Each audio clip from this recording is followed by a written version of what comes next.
পেঁপেও একটু পড়েছে। বিট, আলু আর সাদা তিল পোস্ত দিয়ে পোস্ত করবো আর কি, বিট দিয়ে আলু দিয়ে। আর তার জন্য টমেটো লাগছে একটা। বিটটা একটু সিদ্ধ করে নিলাম, এই বিটের জল সমেত দিয়ে দেবো। আর একটু আলু দিয়েছি। আর এর মধ্যে সাদা তিল, পোস্ত আর টমেটোটা মিক্সিতে বেটে নিয়েছি। আর এদিকে ডালটাও হয়ে এসছে, আর কিছুক্ষণ হবে। অনেক রকমের সবজি দিয়ে ডাল হচ্ছে।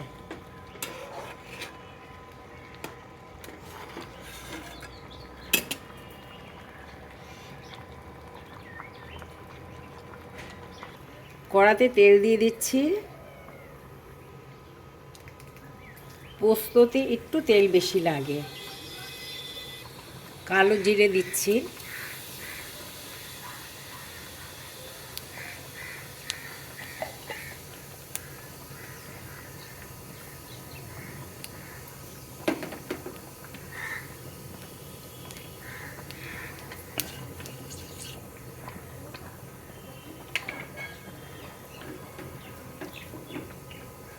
আলুটা দিয়ে দিলাম।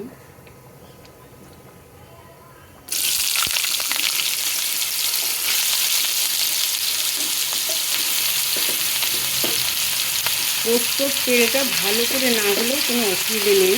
অনেকে কাঁচা তেলও দেয় নামানোর আগে, আমি সেইটা দেব না।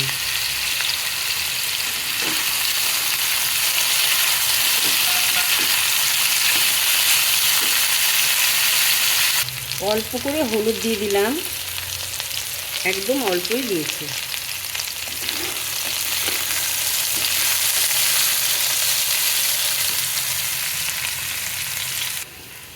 পোস্তর আলু হয়ে গেছে, এবারে বিটটা দিয়ে দিলাম।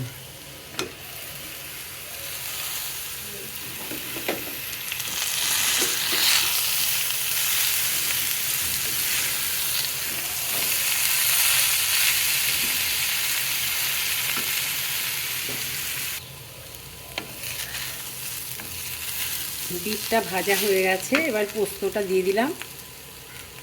পোস্ত, সাদা তিল, টমেটো। নুনটা একটু পরে দেবো, এটা কষা হলে নুনটা দেবো। নুন দিয়ে দিলাম।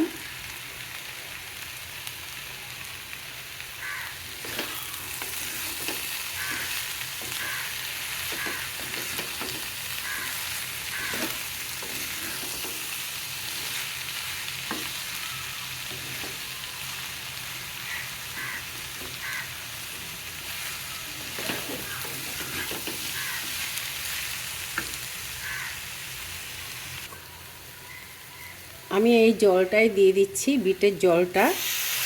আর এক্সট্রা জল লাগবে না, বিট আলু সিদ্ধ হয়ে এসছে। আর যদি লাগে একটু দেব।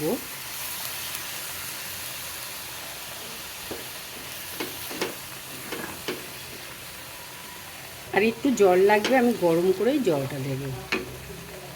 পোস্ত হয়ে গেছে, এবারে এটা নামিয়ে নেব। সব কিছু নরম হয়ে গেছে, আলু নরম হয়ে গেছে। তোমার এটা তো আমি সিদ্ধ করেই নিয়েছিলাম, সবই নরম হয়ে গেছে।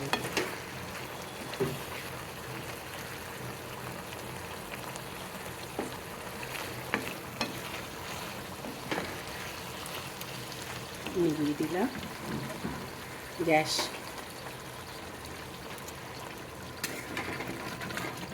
আর এদিকে ডালও হয়ে গেছে, ডালে একটু ধনে পাতা দিয়ে দিলাম।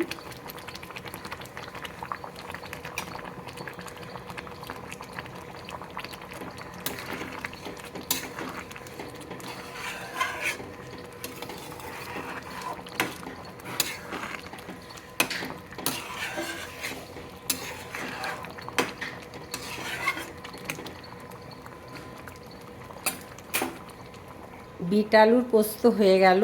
খুব ভালো খেতে হয়, এরকমভাবে আপনারা করে খেতে পারেন, খুব টেস্টি হয়। সবজি দেওয়া ডালও রেডি।